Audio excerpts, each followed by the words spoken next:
करें। ओम भूर्भुवः स्वः तत्सवितुर्वरेण्यं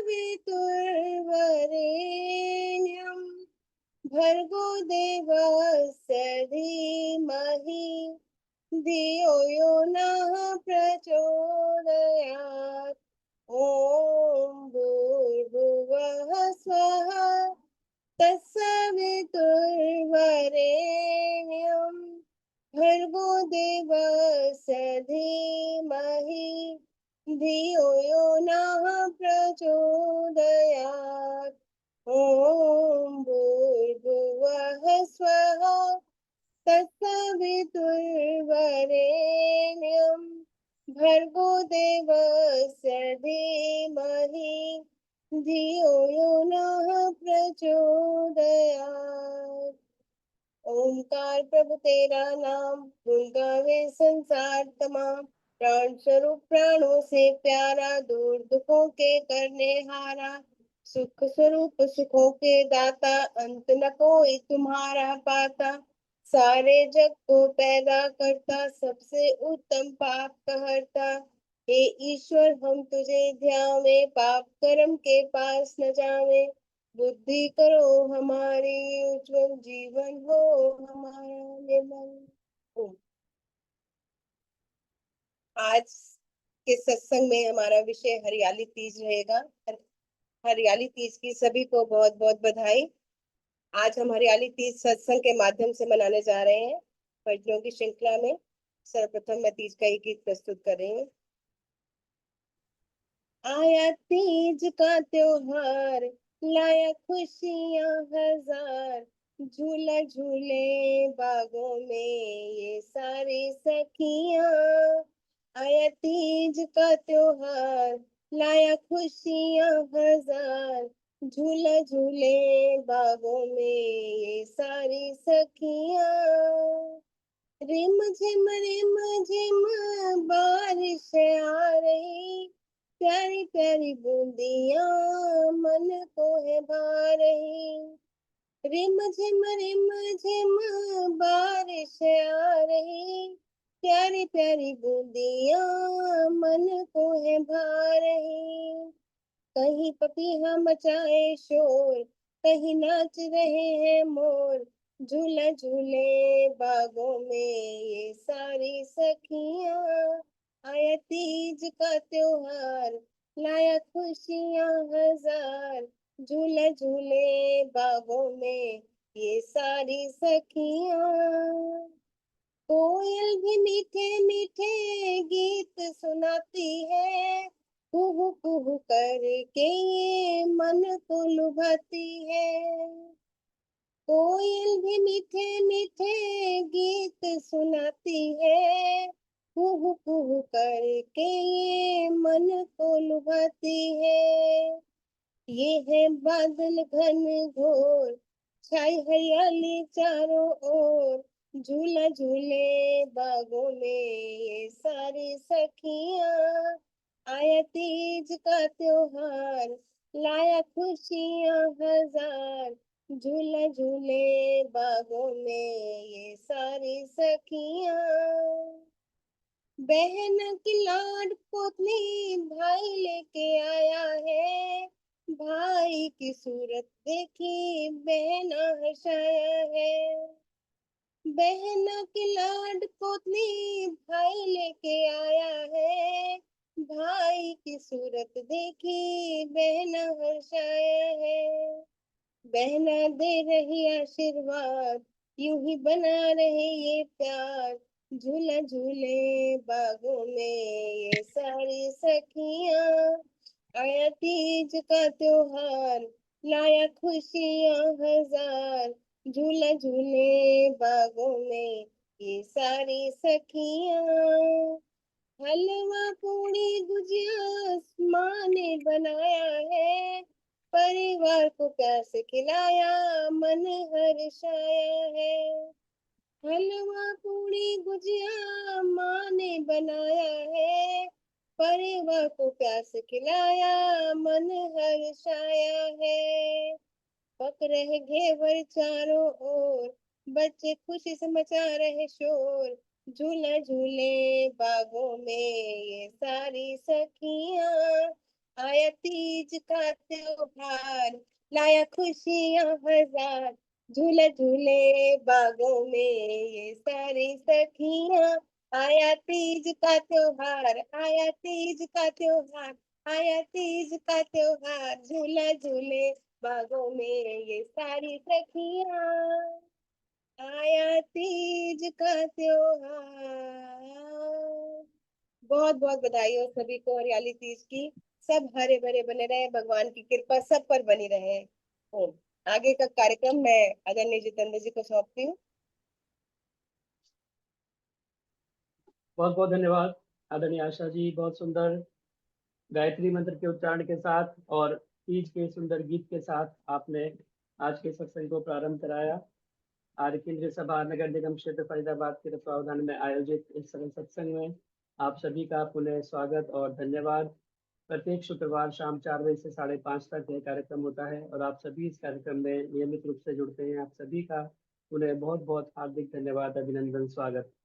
तो जैसा कि अभी पहला पहला गीत आदरणीय आशा जी ने प्रारंभ कर दिया है, तीज का ये हरियाली तीज का उत्सव है, हरियाली तीज का माहौल है, जो उन्होंने अपने गीत के द्वारा और बहुत सुंदर अपनी ऊर्जा के द्वारा ये प्रारंभ कर दिया है। और आप सभी के अंदर भी एक नई ऊर्जा भर दी है, क्योंकि ये त्योहार ही जो है हंसी खुशी का त्योहार है, हर्षोल्लास का त्योहार है। जब चारों तरफ हरियाली पूरे में हमें नजर आती है, पक्षी भी मधुर स्वर में बोल रहे होते हैं, हरियाली को देख करके मोर भी नाच उठता है, कोयल भी कूक रही होती है, तो यह सबके मन में एक नई उमंग लेकर के आता है, एक नया उत्साह लेकर के आता है, एक नया हर्ष लेकर के आता है। तो आपको बहुत बहुत शुभकामनाएं सभी को हरियाली तीज की। ये सावन का महीना जो है वो उत्साह और उमंग का ही महीना है। तो आइए इसको मनाते हुए आज के कार्यक्रम में विशेष रूप से हम श्रावण के गीतों का श्रावण करेंगे। और अ, आप सभी को पुनः बहुत बहुत शुभकामनाएं। आइए मेरी प्रार्थना आदरणीय निर्मल विरमानी जी से कृपया आए और एक श्रावण का गीत आदरणीय निर्मल विरमानी जी, और उसके बाद में कांता गोगिया जी तैयार हैं। हाँ जी, सभी को सादर नमस्ते जी। जैसा कि अभी हम सबको मालूम है कि श्रावणी पर्व चल रहा है और तीज का त्योहार भी आया है, तो आइए श्रावणी पर्व के ऊपर एक बहुत सुंदर भजन कविता जी का लिखा हुआ आपके समक्ष रखती हूँ।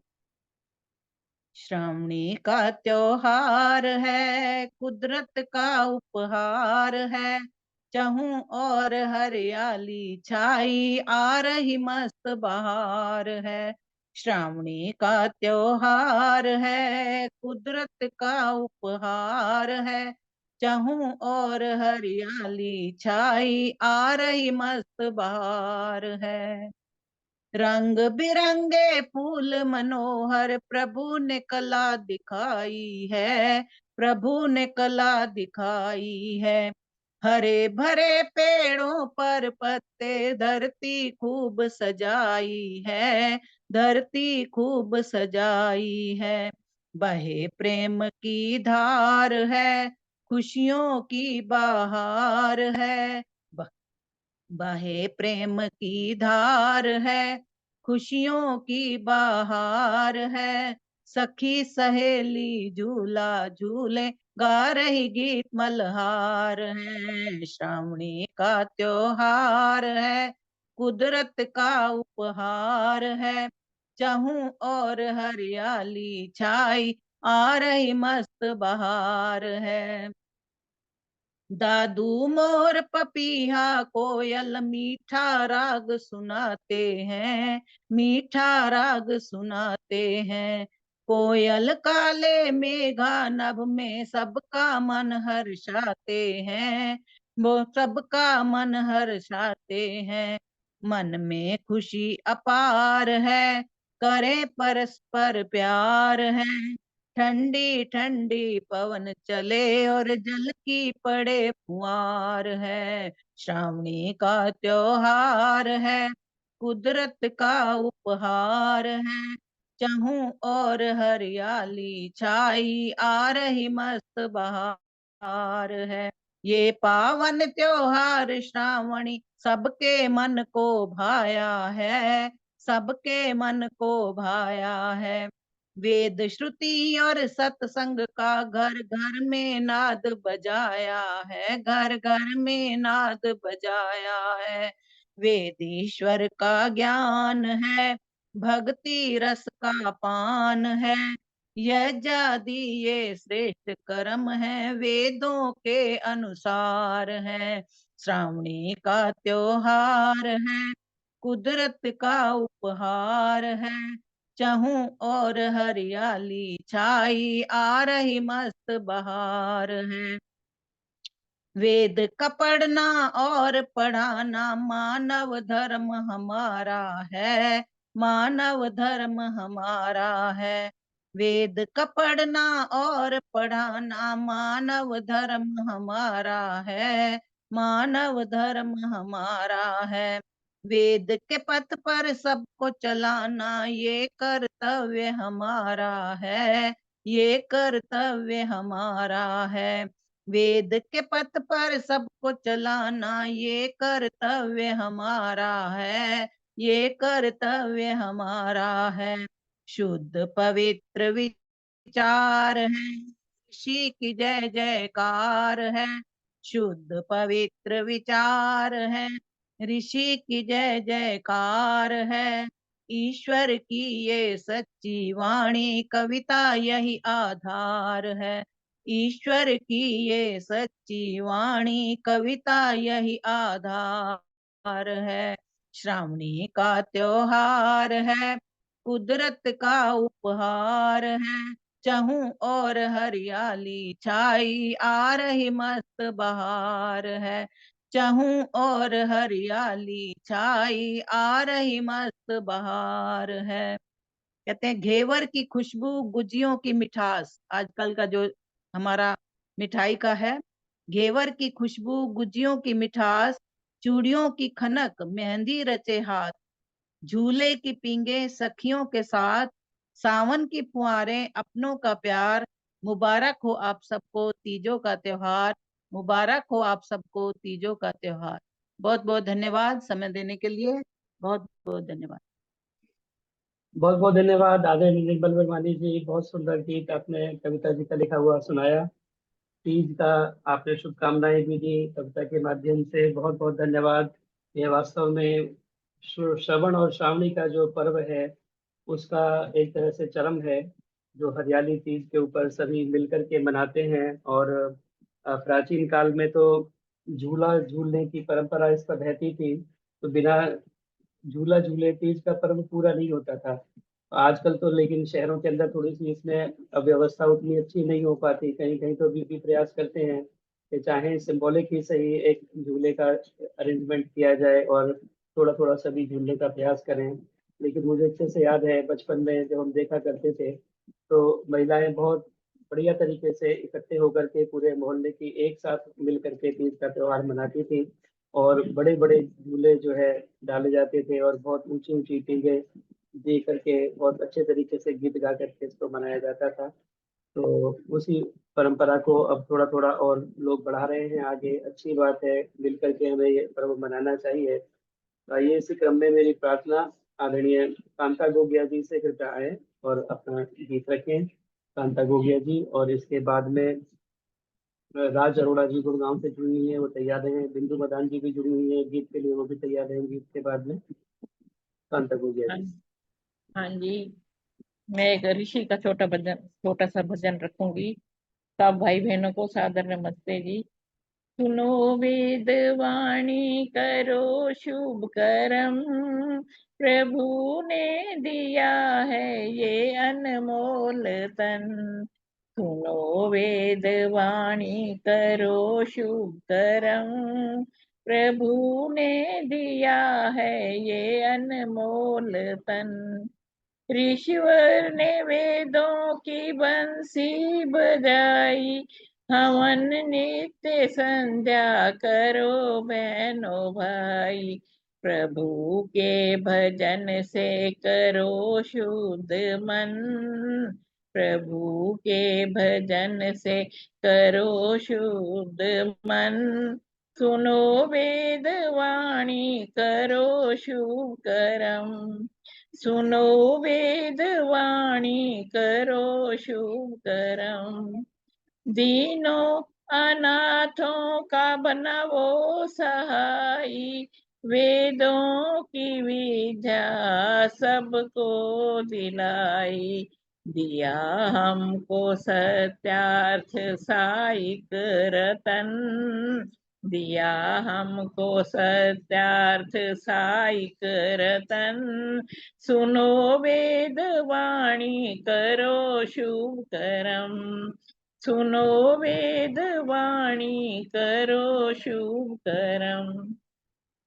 छाया था घनघोर जग में अंधेरा, आके ऋषि ने किया फिर सवेरा, छाया था घनघोर जग में अंधेरा, आके ऋषि ने किया फिर सवेरा, वेदों की ज्योति से मिटा जग का तम, वेदों की ज्योति से मिटा जग का तम, सुनो वेद वाणी करो शुभ कर्म, सुनो वेद वाणी करो शुभ कर्म, प्रभु ने दिया है ये अनमोल तन, प्रभु ने दिया है ये अनमोल तन, सुनो वेद वाणी करो शुभ कर्म। धन्यवाद जी, आपका बहुत बहुत धन्यवाद समय देने के लिए। जतिंदर जी आपका धन्यवाद। बहुत बहुत धन्यवाद आदरणीय कांता गोगिया जी, बहुत सुंदर गीत आपने सुनाया, महर्षि को भी स्मरण किया। सुनो वेदवाणी करो शुभ कर्म, और यही हमारा जो है श्रवण और श्रावणी के पर्व का सार है। इसमें हम वेदवाणी को सुने और वेदवाणी को सुन करके शुभ कर्म करें, परमात्मा की आज्ञा का पालन करें जो वेदों में दी हुई है, वही हमारा धर्म है। जो जो वेद में लिखा है वह परमात्मा की आज्ञा है, उसी का पालन करना, उसी के अनुसार चलना, यही हमारा धर्म है। और यही इस श्रावणी पर्व का मर्म है कि हम वेद वाणी को सुने और ईश्वर की आज्ञाओं का सदा पालन किया करें। वेद ही हो जीवन हमारा, वेद ही प्रिय प्राण हो, वेद ही हो जीवन हमारा, वेद ही प्रिय प्राण हो, संसार सारा हो विरोधी पर वेद का ही गान हो। बहुत बहुत धन्यवाद आदरणीय कांता गोगिया जी। मेरी जितेंद्र जी, प्रार्थना मुझे भी समय देना हो तो। जी। और देख रहा हूँ आज उषा सूद जी भी जुड़ी हुई हैं, तो वो भी एक कविता के लिए तैयार रहेंगी। अभी राज अरोड़ा जी कृपया आए और अपना गीत रखें, उसके बाद बिंदु मदान जी।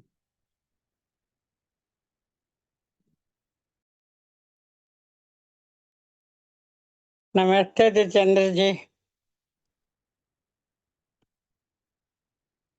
नमस्ते जितेंद्र जी। नमस्ते जी, नमस्ते जी। आप सबको हरियाली तीज की बहुत बहुत बधाई हो।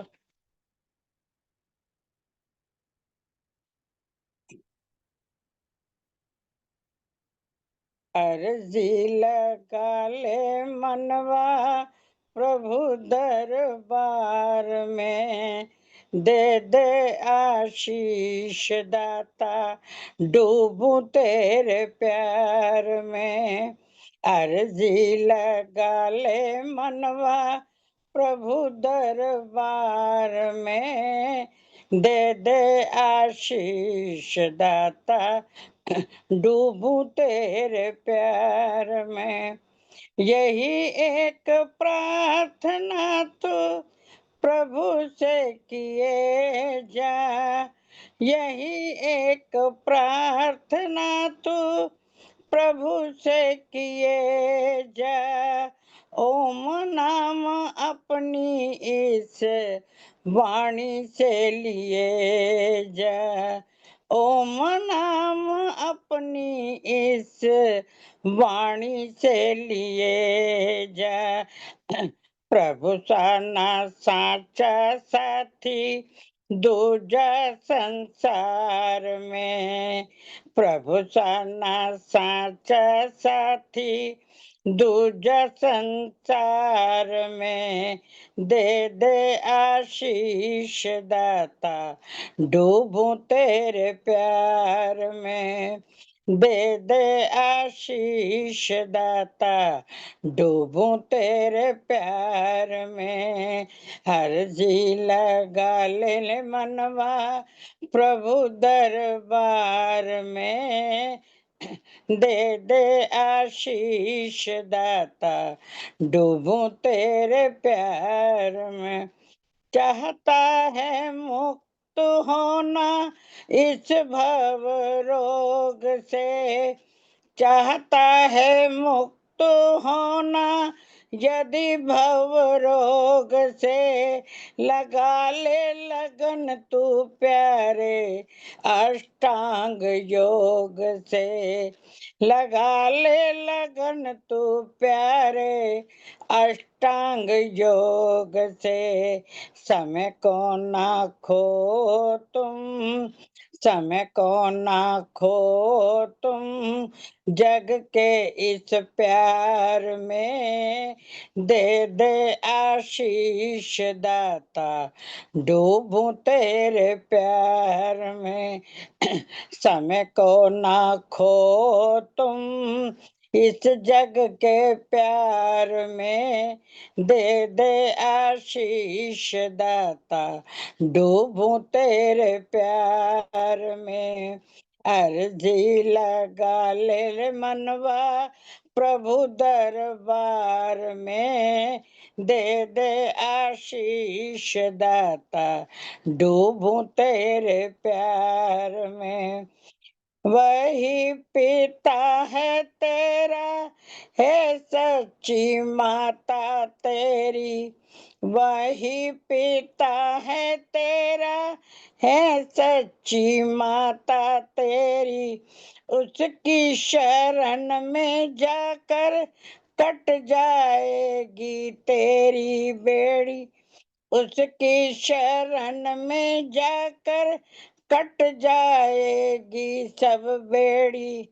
फसना ना सेवक तुम, फसना ना सेवक तुम इस स्वार्थी संसार में। दे दे आशीष दाता डूबूं तेरे प्यार में। दे दे आशीष दाता डूबूं तेरे प्यार में। अर्जी लगा ले रे मनवा प्रभु दरबार में। दे दे आशीष दाता डूबूं तेरे प्यार में। दे दे आशीष दाता डूबूं तेरे प्यार में। धन्यवाद जितेंद्र जी, बहुत बहुत धन्यवाद। बहुत बहुत धन्यवाद आदरणीय राज अरोड़ा जी। बहुत सुंदर प्रार्थना या गीत आपने बोला। दे दे आशीष दाता डूबूं तेरे प्यार में। उस परम पिता परमात्मा के प्यार में हम डूब जाएं, यही परम पिता परमात्मा से आशीष और आशीर्वाद हम मांगें। और इसी प्रकार की सुंदर प्रार्थनाएं हमें करनी चाहिए। राम गए रावण गयो जिनके बहु परिवार, कहे नानक फिर कुछ नहीं सपने जो संसार। किस संग कीजे मित्रता सब जग चंदनहार। निश्चल केवल है प्रभु उसी से करिए प्यार। केवल उस परम पिता परमात्मा से हम प्यार करें। यह सारा संसार जो है वो नश्वर है और भौतिक पदार्थ नष्ट होने वाले हैं, इसलिए मांगे तो इसी प्रकार की सुंदर वस्तुएं हम परम पिता परमात्मा से मांगे। बहुत बहुत धन्यवाद सुंदर गीत सुनाने के लिए। मेरी प्रार्थना आदरणीय बिंदु मदान जी हमारे मध्य उपस्थित हैं, कृपया आए और एक गीत आदरणीय बिंदु मदान जी और उसके बाद में कौशल्या अरोड़ा जी के प्रति तैयार हैं। जितेंद्र जी को सादर नमस्ते। बहुत सुंदर प्रोग्राम चल रहा है और एक तीज के ऊपर छोटा सा भजन अपने शब्दों में। तीज की शान निराली है, तीज की शान निराली है, उसके जैसा कोई नहीं वो तो हरियाली है। तीज की शान निराली है, तीज की शान निराली है। बादल गरजे छम छम बरसे, बादल गरजे छम छम बरसे, वर्षा आली है, तीज की शान निराली है, तीज की शान निराली है। बागों में फूल फूल में खुशबू, बाग में फूल फूल में खुशबू, भंवरा खाली है, तीज की शान निराली है, तीज की शान निराली है। हरी भरी बगिया में जाके, हरी भरी बगिया में जाके, हरे रंग का सूट पाके, खुशबू फैला ली है, तीज की शान निराली है, तीज की शान निराली है। हरी भरी बगिया के अंदर, हरी भरी बगिया के अंदर, बीच में बैठा मोर, कितनी खुशहाली है, कितनी खुशहाली है, बिंदु गोता लगा ली है, तीज की शान निराली है, तीज की शान निराली है। उसके जैसा कोई नहीं, वो तो हरियाली है, तीज की शान निराली है। धन्यवाद जितेंद्र जी, आपका बहुत बहुत। बहुत बहुत धन्यवाद आदरणीय बिंदु मदान जी। बहुत सुंदर शब्द आपने पिरोए हैं और सुंदर गीत आपने सुनाया तीज का। तीज की शान निराली है और यह एक ऐसा त्योहार है जो कि हरियाला त्योहार है। हरियाली चारों तरफ होती है तो अपने आप मन उमंग से भर जाता है, क्योंकि जो हरियाली है वो खुशी और समृद्धि का प्रतीक है। और जब चारों तरफ हरियाली, हरे हरे पेड़ और वर्षा में धुले हुए चमकदार पत्ते जब नजर आते हैं और नए नए पत्ते निकल रहे होते हैं तो सभी का मन हर्षित हो जाता है। और उसी हर्ष और उमंग और उल्लास का ये पर्व, तीज का त्योहार, जिसमें सभी आनंदित होते हैं। तो आनंद हमारे यहाँ मनाने का तरीका यही है कि सब गीत गाते हैं और इसी से ये जो गीत है वो निकल करके आते हैं। और सावन के महीने में विशेष रूप से मल्हार गाए जाते हैं, जिन गीतों को कहते हैं मल्हार। तो सावन के मल्हार भी होते हैं जिन्हें विशेष रूप से गाया जाता है। तो आइए आगे बढ़ते हुए मेरी प्रार्थना आदरणीय केडी अरोड़ा जी, कौशल्या अरोड़ा जी से कृपया आए और अपना गीत रखें। उसके बाद में उषा सूद जी एक कविता के लिए कृपया तैयार हैं। हाँ जी, सबको नमस्ते, सबको हरियाली तीज की बधाइयाँ। एक सावन का गीत। ऋतुओं का सरताज देखो आया है, हाँ हाँ सावन आया है। धरती का श्रृंगार देखो लाया है, हाँ हाँ सावन आया है। रंग बिरंगे फूल खिले और फूली डाली डाली, नई कोपलें देख पेड़ पर, खुश है बगिया कमाली, सावन आया है। ऋतुओं का सरताज सावन आया है। वन उपवन में मोर पपैया, कोयल कूके काली, मैना तोता मिलकर गाएं, बोली न्यारी न्यारी, सावन आया है। हाली हलवा, हाली हलवा जोत रहे सब, पहलवान सब कुश्ती, गांव गांव में मेले सस्ते, बच्चों की हुड़दंग मस्ती, सावन आया है। जय हो सावन आया है। ऋतुओं का सरताज देखो आया है, हाँ हाँ सावन आया है। बागों में हैं झूले डल गए, झूले नर नौरंगी, जिनके पिया परदेश बसे, आंखें सूनी सूनी, सावन आया है, हाँ सावन आया है। बागों में हैं झूले डल गए, झूले नर नरंगी, जिनके पिया परदेश बसे, आंखें उनकी सूनी सूनी, सावन आया है। नदियां नाले ताल तलैया, हो रहे पानी पानी, बादल गरजे बिजली चमके, इंद्रधनुष सतरंगी, सावन आया है। हाँ हाँ सावन आया है। आर्य संध्या हवन करें और घर घर ओम ध्वजा लहराती, दयानंद की फूली फुलवाड़ी, वैदिक संदेश सुनाती, सावन आया है। ऋतुओं का सरताज देखो आया है। हाँ हाँ सावन आया है। धरती का श्रृंगार देखो लाया है। हाँ हाँ सावन आया है। धन्यवाद जतिंदर जी। बहुत बहुत धन्यवाद आदरणीय कौशल्या अरोड़ा जी। सुंदर सावन का गीत आपने सुनाया। हाँ हाँ सावन आया है और धरती का श्रृंगार है। और जैसा मैं बता रहा था कि हरियाली तीज और हरियाला पूरा महीना ही वैसे तो हरियाला होता है। सावन में नए नए वर्षा के कारण नए नए इतने बेलें उग जाती हैं अपने आप, इतने सारे छोटे छोटे शाख छोटे छोटे चीजें अपने आप ही उग जाते हैं, तो पूरा जो हमें आसपास दिखाई देता है सब हरा भरा नजर आता है। ऐसी ऐसी बेलें जो एकदम बढ़ करके बारिश में और बड़े बड़े वृक्षों के भी ऊपर पहुंच जाती हैं। एक बार वेद प्रकाश श्रोत्रिय जी सुनाया करते थे, कहते हैं कि एक बार जो है एक बहुत बड़ा 400-500 साल पुराना पेड़ और खड़ा हुआ था।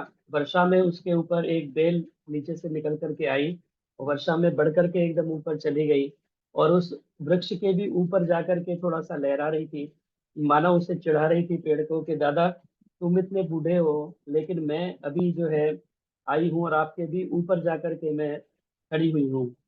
तो वृक्ष ने उसे समझाया कि तू तो अभी वर्षा में थोड़ी सी जो है बड़ी हुई है, जब ये वर्षा काल बीत जाएगा तो तू कहीं नजर नहीं आएगी, लेकिन मैं यहाँ पर कितने सैकड़ों सालों से हूँ। तो कहते हैं कि ऐसे ही जो हमारा ये वैदिक धर्म है, ये वैदिक धर्म सनातन धर्म है, हमेशा से चलने वाला है। जो ये नए मत मतांतर हैं, ये बेलों के माफिक, बेलों के सदृश जो है मौसमी जो होते हैं इस प्रकार उग जाते हैं और उग करके दिखाते हैं कि देखो आज हमारा कितना बड़ा भव्यता हमारे अंदर नजर आती है। आज हम देखें तो चारों तरफ हमें खाटू श्याम का इतना बढ़िया वो दिखाई देता है, इससे पहले साईं बाबा का था। ऐसे ही नए मत मतांतर निकल करके आते रहते हैं और वो समझते हैं कि हमने वैदिक धर्म सनातन धर्म से भी ऊपर जाकर के स्थान बना लिया, लेकिन ये सब मौसम के अनुसार आते हैं चले जाते हैं। वैदिक धर्म सनातन धर्म वो वटवृक्ष है जो हमेशा खड़ा रहता है। आइए आगे बढ़ते हुए मेरी प्रार्थना आदरणीय उषा सूद जी से काफी समय के बाद में आज उनके दर्शन का सौभाग्य प्राप्त हो रहा है, आए और अपनी कविता रखें आदरणीय उषा सूद जी। और इसके बाद में मैंने पिछले हफ्ते कहा था मेरा नाम नहीं आया। हाँ जी हाँ जी हाँ जी अभी आने वाला एक है भजन आपका का भी। टाइम देना, सावन का रखूंगी भजन। जी राजलुत्रा माता जी का भी आपका भी। जी अभी उषा सूद जी आए कृपया अपनी कविता रखें। मैं भी बोलूं क्या? मैं भी बोल देती हूँ। मैं मैंने मंच को जी जी नमन करती हूँ, मंच को नमन करती हूँ। एक और घंटा मुझे बढ़ा दो। सौभाग्य प्राप्त हुआ, अपने समय दिया। आदरणीय, इस मंच का सबसे बड़ा आकर्षण है आपका संयोजन। आपका संयोजन जिसके लिए हम इस मंच से जुड़ते हैं। मैं आपके बीच में एक कविता रख रही हूँ। धरती फूल कर गोल गप्पा हो गई, धरती फूल कर गोल गप्पा हो गई, तन मन पुलकित हो गया, तन मन पुलकित हो गया, हो रही बरसात, तन मन पुलकित हो गया, हो रही बरसात, भीग रहा है देखिए सबका कोमल गात, सबका कोमल गात। चलो चले, चलो चले, अकेला मन निमंत्रण दे रहा है। चलो चले, अकेला मन निमंत्रण दे रहा है, निमंत्रण दे रहा है। महकती फिजा निमंत्रण दे रही है, हवाओं में उदासी है, फिजा का रंग बासी है। चांदनी देखो खो गई, धरा तो अभी भी प्यासी है। हवाओं का रंग, हवाओं में उदासी है, फिजा का रंग बासी है, चांदनी देखो खो गई बादलों में, धरा अभी भी प्यासी है। ये सारे जग का सूनापन निमंत्रण दे रहा है। चलो चले, चलो चले, मन अकेला, मन अकेला निमंत्रण दे रहा है, निमंत्रण दे रहा है। अब मैं, एक सपना जैन है जिनकी पंक्तियां मुझे बहुत पसंद है, उनको मैं तरन्नुम में पढ़ने जा रही हूँ।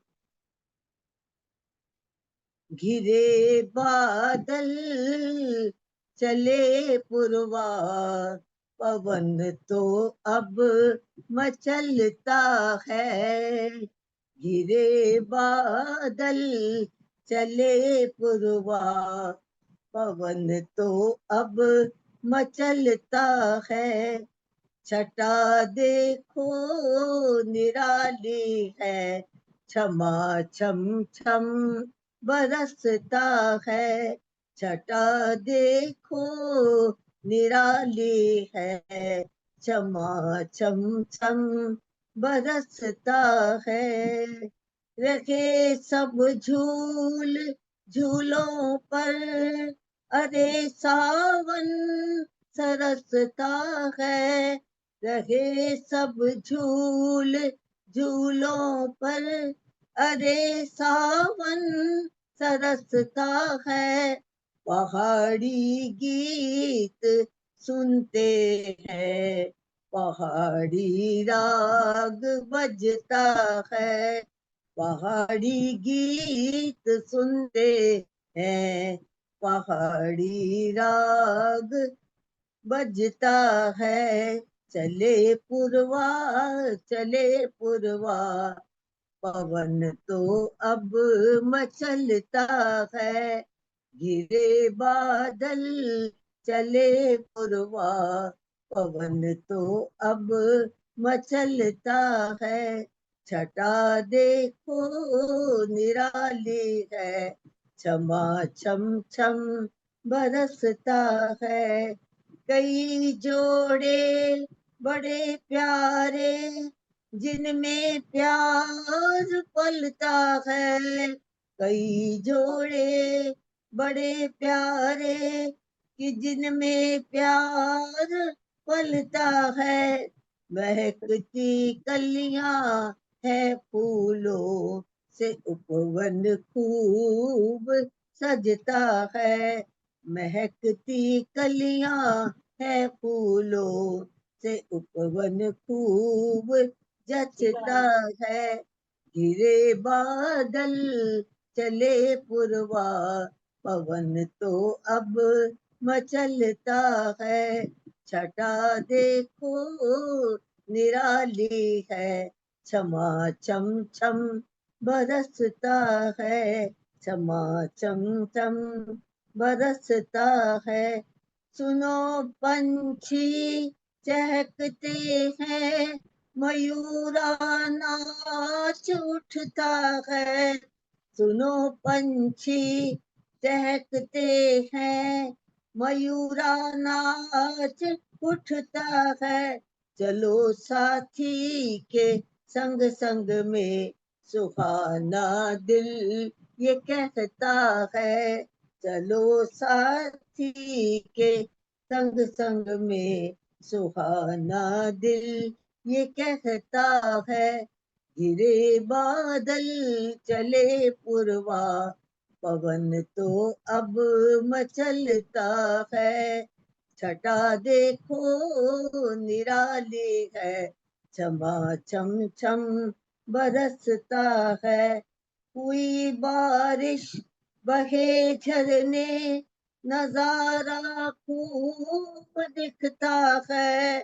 हुई बारिश बहे झरने, नजारा खूब दिखता है। नजरों में नजारे हैं, अंतिम पंक्ति है। नजरों में नजारे हैं, लगे सपना ही चलता है। नजरों में नजारे हैं, लगे सपना ही चलता है। घिरे बादल चले पुरवार, पवन तो अब मचलता है, छटा देखो निराली है, क्षमा छम छम बरसता है। धन्यवाद। बहुत बहुत धन्यवाद आदरणीय उषा सूद जी, बहुत सुंदर अपनी कविता भी आपने सुनाई, और उसके बाद आपने जो है वो एक गीत के रूप में भी एक कविता सुनाई। तो बहुत सुंदर श्रावण के महीने का, हरियाली तीज का वर्णन आपने गीत के माध्यम से किया। यह जो श्रावण का महीना है, इसी प्रकार सावन की सुंदर फुहारें चलती रहती हैं, बीच बीच में अच्छी हवा, ठंडी हवा चलती है, और ये बरसात का मौसम भी साथ साथ में चलता रहता है, चारों तरफ हरियाली रहती है, मन प्रफुल्लित, आनंदित और उमंगित रहता है। यह सारा चित्रण आपने गीत के माध्यम से, कविता के माध्यम से किया। बहुत बहुत धन्यवाद सुंदर गीत सुनाने के लिए। आइए आगे बढ़ते हुए मेरी प्रार्थना।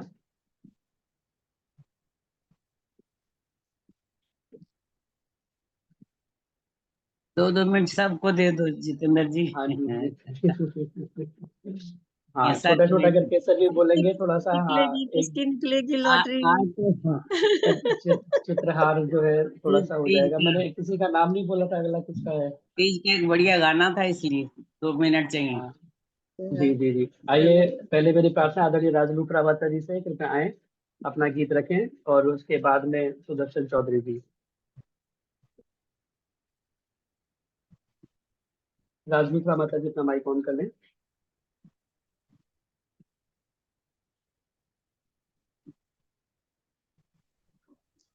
मैंने कहा त्याल बेटा एक आप भी सुना दो, अभी जो कह रहे थे ना सावन के वो होते थे। सावन का नाम मल्हार सुनाया नहीं है किसी ने, वैसे मैं सुना सकता हूँ। नहीं, एक आप सुना दो। चलो सुनाऊंगा। हाँ क्यों बहने तो हम बहुत बैठी हैं, सबको तो बुला नहीं सकती, बीच में एक नंबर आप ले लो। चलिए राजलू प्रभाता जी, आपका माइक बंद हो रहा है बीच बीच में। मैं खोल दिया चलिए था। मैं एक तब तक सुना देता हूँ छोटा सा। स्वामी दयानंद को भी मिला करके, और सावन के मल्हार के तर्ज पर। डंका तो बज रहा स्वामी दयानंद को जी, डंका तो बज रहा स्वामी दयानंद को जी, ए जी करो मिल कर, अम्बे करो मिल कर, जय जयकार, झंडा तो गड़ेगा स्वामी दयानंद को, नर नारी सब आगे बन रहे, ए जी सब रहे, हम बे सब रहे में, धारी डंका तो बजे रहो स्वामी दयानंद को, संध्या वन सब करना सीखते जी, संध्या वन सब करना सीखते जी, ए जी उठे मंत्रों की झंकार, डंका तो बजे रहो स्वामी दयानंद को जी, वेद के पंडित बहना मेरी आ रहे जी, वेद के पंडित बहना मेरी आ रहे जी, ए जी कोई हवन की धुआं धारी डंका तो बजे रहो स्वामी दयानंद को, घट घट वासी प्रभु सब मानते जी, घट घट वासी प्रभु सब मानते जी, हे जी सब जाने, हम वे सब जाने, प्रभु निराकार, डंका तो बजे रहो स्वामी दयानंद को जी, डंका तो बजे रहो स्वामी दयानंद को जी, डंका तो गड़े रहो स्वामी दयानंद को। बहुत सुंदर, बहुत सुंदर। और एक जो दूसरी तर्ज होती है सावन की, 2 लाइनें इस पर भी सुना देता हूँ। बहुत अरे सुंदर। बहना काम तो रहे सुबह शाम, भजन कर ओम का। अरे बहना काम तो रहे सुबह शाम, भजन कर ओम का।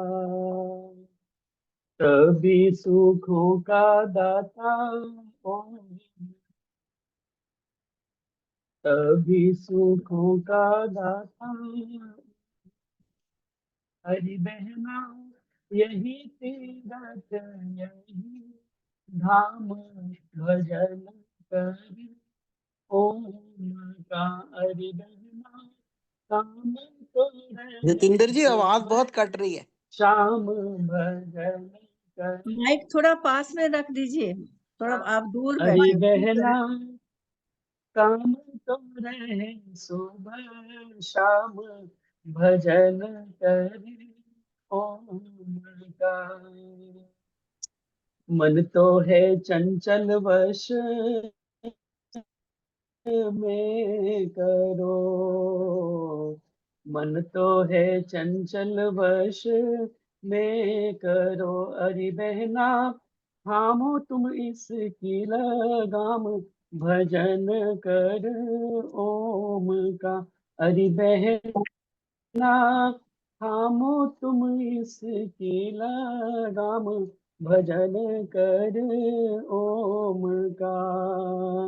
उमड़ घूमड़ बदरा छा गए, उमड़ घूमड़ बदरा छा गए। अरे बहना लाए खुशी का पैगाम, भजन करो ओम का।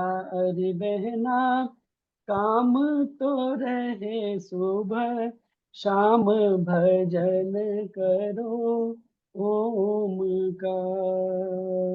गीत तो बहुत लंबा है, 2-3 कड़ियां मैंने सुनाई हैं। ये संतोष शर्मा जी का लिखा हुआ गीत है जो मैंने बाद में सुनाया है। और ये मेरी प्रार्थना आदरणीय बहुत सुंदर। यही तो राजमित्रा माता मल्हार जी गीत आए होते हैं, और यही मल्हार गीत होते हैं, इतने बढ़िया फर्स्ट क्लास, मजा ही आ गया। बहुत सुंदर जितेंद्र जी। राजमित्रा माता जी सुनाए, और उसके बाद में फिर संतोष भट्ट जी। अब आवाज कट रही थी, वैसे तो बहुत मजा आया सुनने में। किसको करे? राजमित्रा माता जी माइक ऑन कर लीजिए। जी मैं बोल रही हूँ। हाँ जी। हाँ जी। जितेंद्र जी बहुत सुंदर भजन बोल रहे हैं आप, बहुत अच्छे, बहुत अच्छा लगा। आपने ऋषि दयालन को याद किया और सभी ने इस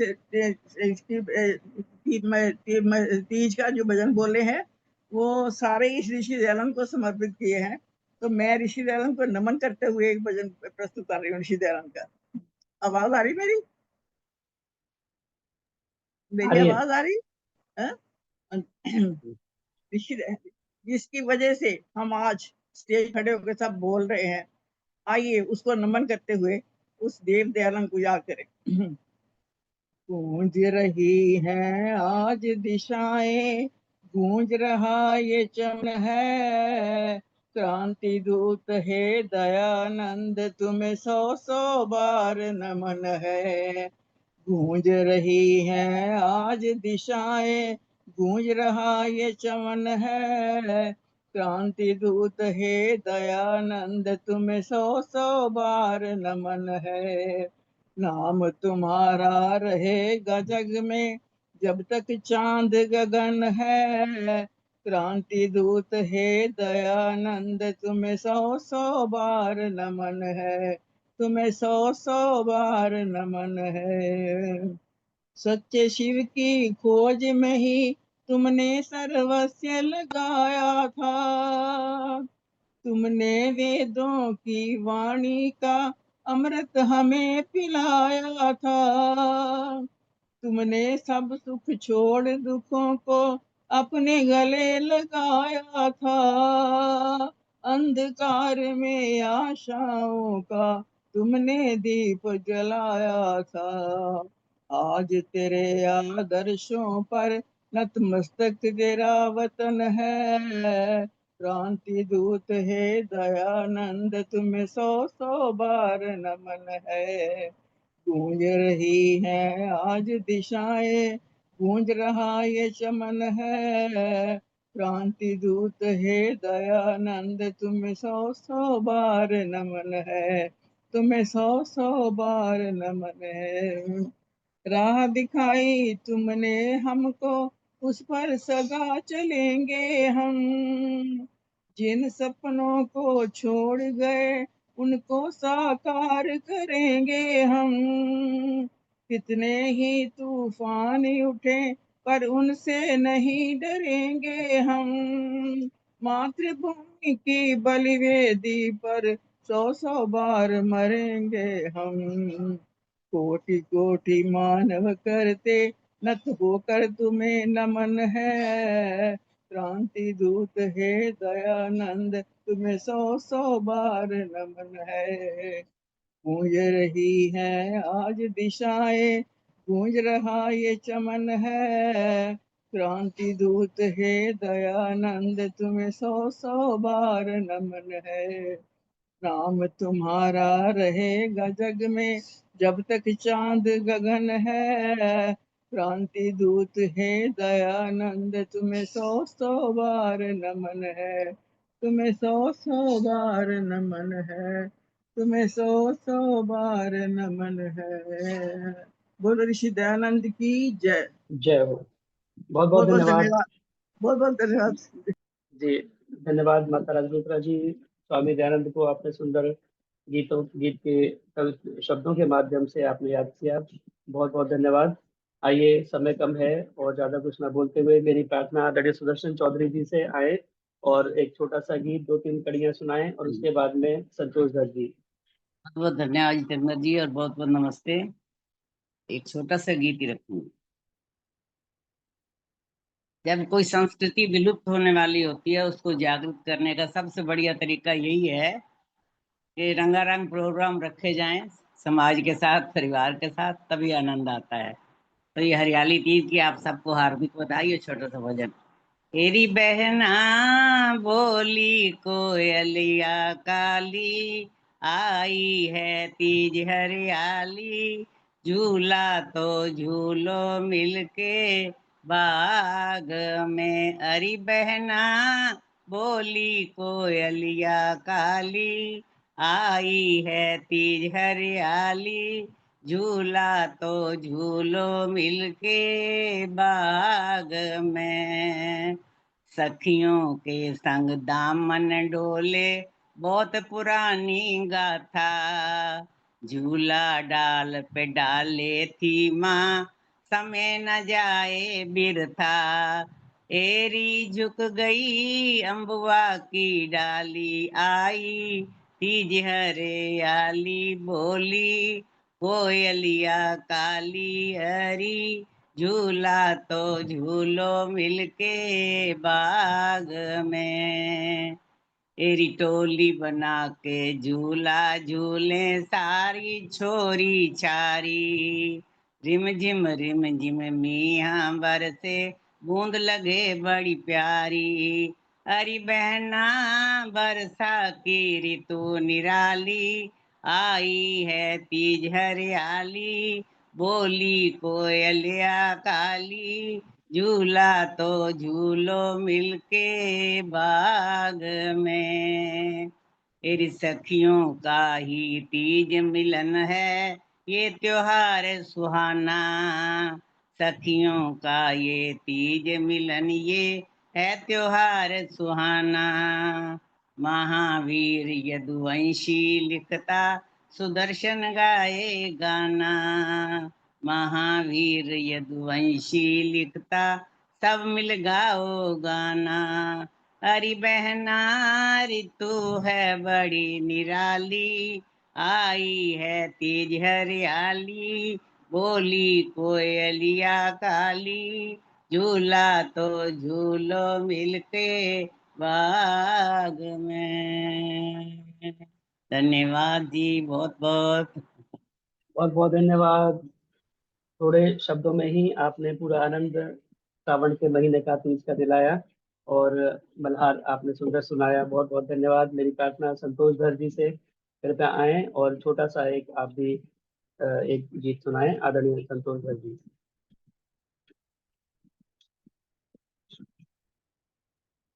सबको सावन की बहुत बहुत बधाई। आपने इतना सुंदर गाया सावन पे। अब मैं भी छोटा सा पुराना है।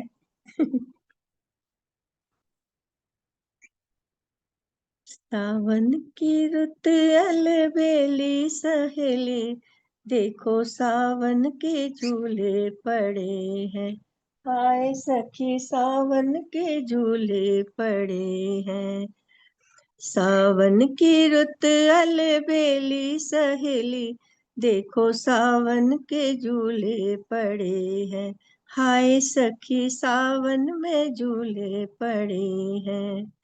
गिर गिर बदरिया बरसे फुवरिया, गिर गिर बदरिया बरसे फुवरिया, खन के रे चूड़िया हमार।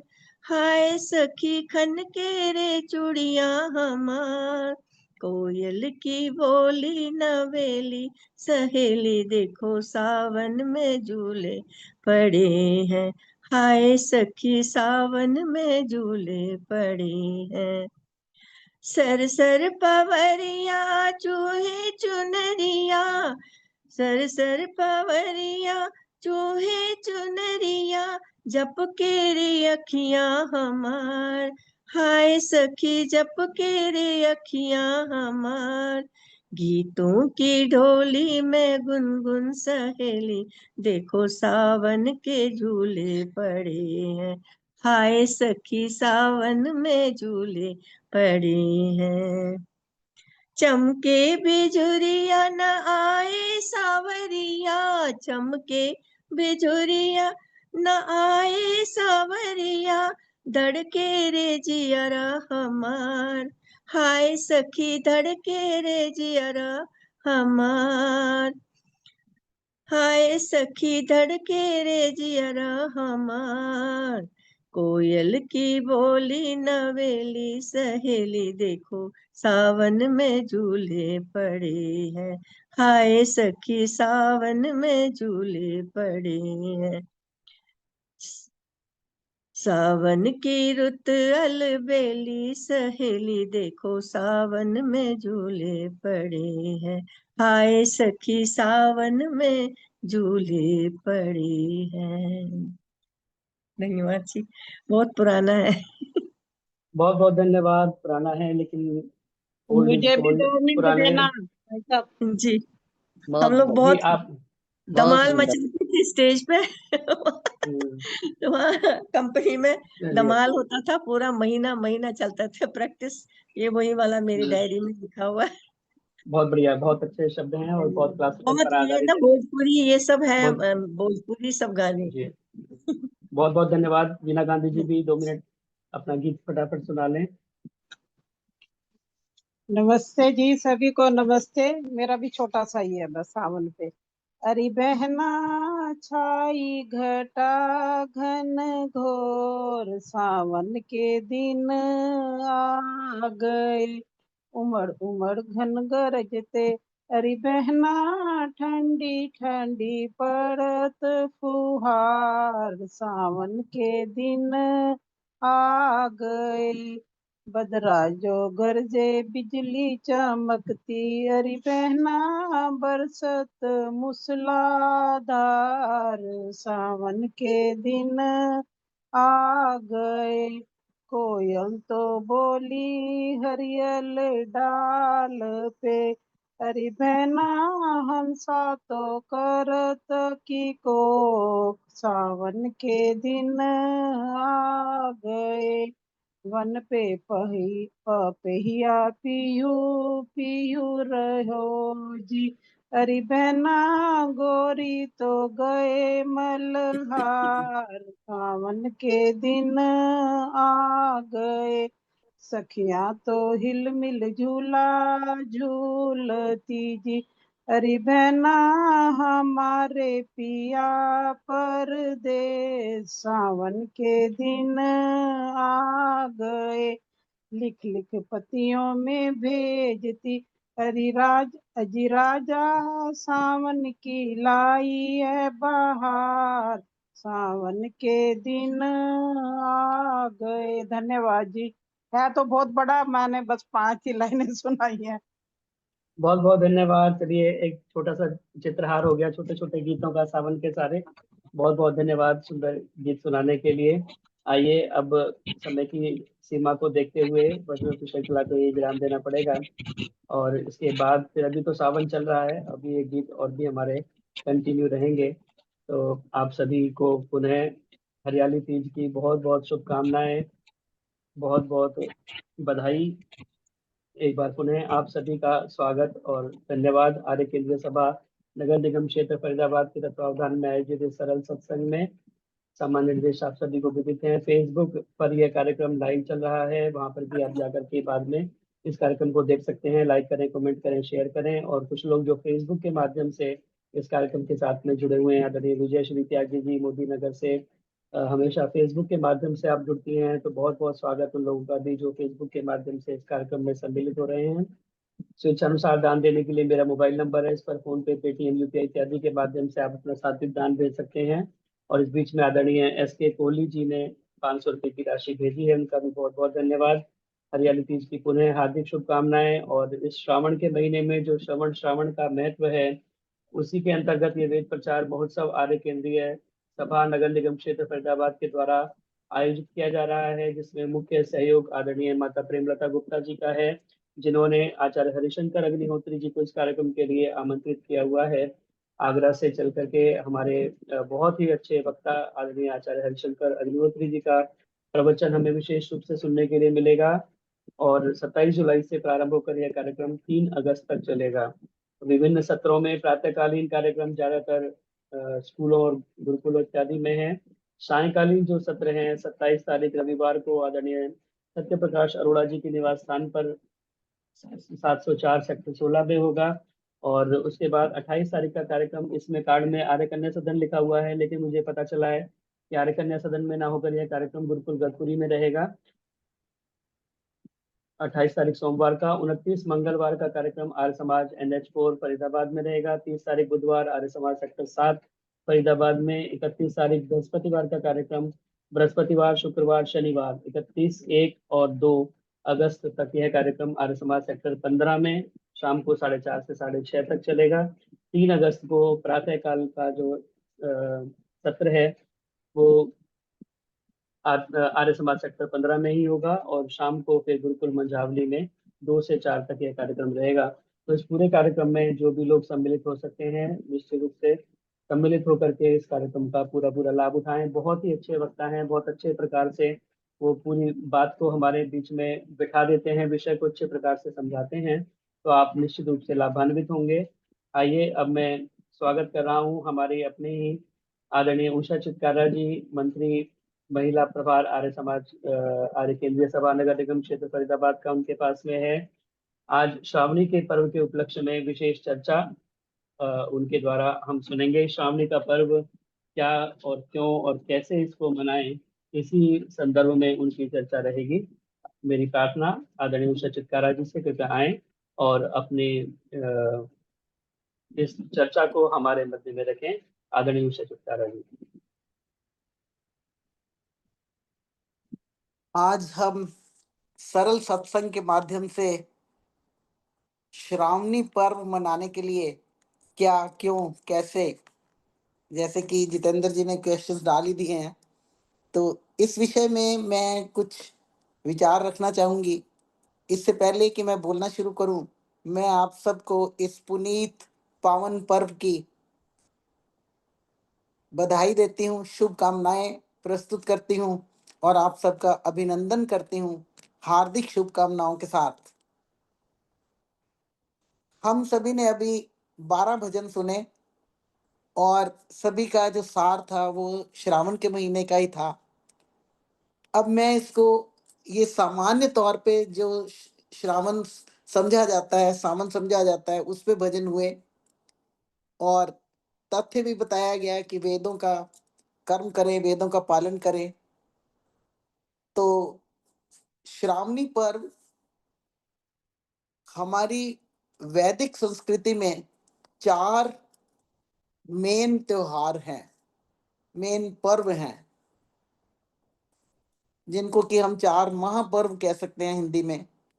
तो सबसे पहला है श्रावणी पर्व, दूसरा है विजयदशमी, तीसरा है दीपावली जिसको कि शारदीय नवसृष्टि भी कहते हैं, और चौथा है होली जिसको वसंत नव सृष्टि कहते हैं। देखा जाए तो ये चारों जो पर्व हैं मूल रूप से ये प्राकृतिक पर्व हैं, लेकिन श्रावणी पर्व को अगर करीब से देखा जाए, पढ़ा जाए, समझा जाए तो ये एक आध्यात्मिक पर्व है। इसको डिफरेंट नामों से पुकारा जाता है। श्रावणी उपाकर्म भी इसको कहते हैं। क्यों कहते हैं ये मैं बताऊंगी। इसको ऋषि तर्पण भी कहते हैं और सामान्य भाषा में अगर कहें तो इसको रक्षाबंधन भी कहते हैं।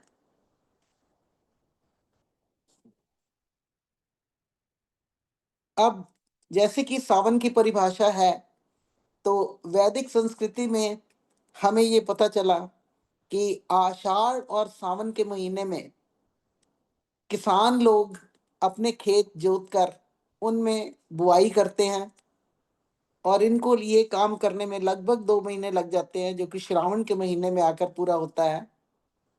सावन में इनकी जो बुआई है वो पूरी हो जाती है, इस आशा के साथ कि 3 महीने के बाद उनके खेत लहराएंगे, उनमें अन्न उपजेगा, उनको अन्न खाने को मिलेगा, बांटने को मिलेगा। वो कुछ आत्मिक सुकून चाहते हैं, आत्मिक सांत्वना चाहते हैं, कुछ अवकाश पाने के लिए चाहते हैं। तो वर्षा ऋतु में ये अवकाश उनको इसेंशियली उपलब्ध हो जाता है, क्योंकि हमने देखा कि व्यापारियों की भी जो सक्रियता है वो वर्षा ऋतु में कम हो जाती है, क्योंकि अभी माल उगा ही नहीं, पैदा नहीं हुआ, तो इसलिए मार्केट में ऐसा सामान कम आता है। तो इसलिए अवकाश की धारणा व्यापारियों में भी बनी रहती है और ये अवकाश जो क्षत्रिय लोग हैं वो भी अपने औजारों को आराम देते हैं, क्योंकि बरसात में उनमें गीले वगैरह होने से वो होता है, तो वो भी अवकाश धारण करते हैं। अब मैंने बताया कि श्रावणी पर्व को श्रावणी उपाकर्म भी कहते हैं। क्यों? क्योंकि इसके साथ कई कर्म जुड़े हुए हैं। इसमें अनेक पारायण यज्ञ होते हैं वेदों के, जिसमें बहुत तपस्वी ज्ञानी लोग जो कि शहरों के आसपास, गांवों के आसपास वनों में गुरुकुल बनाकर रहते हैं, वनों में रहते हैं। इनमें सन्यासी लोग भी हैं और वानप्रस्थी लोग भी होते हैं और गुरुकुल के आचार्य भी होते हैं। तो ये लोग अपने गुरुकुलों को छोड़ के इस टाइम शहरों में आते हैं, जिसमें कि हमारे जो व्यापारी हैं और किसान हैं और बाकी लोगों की जो भी समस्याएं होती हैं, उन समस्याओं के लिए ये सुझाव चाहते हैं जिनको ये तपस्वी लोग, ऋषि लोग जिनका वो समाधान कर देते हैं, उनकी समस्याओं को सुलझा देते हैं कि क्या करना चाहिए।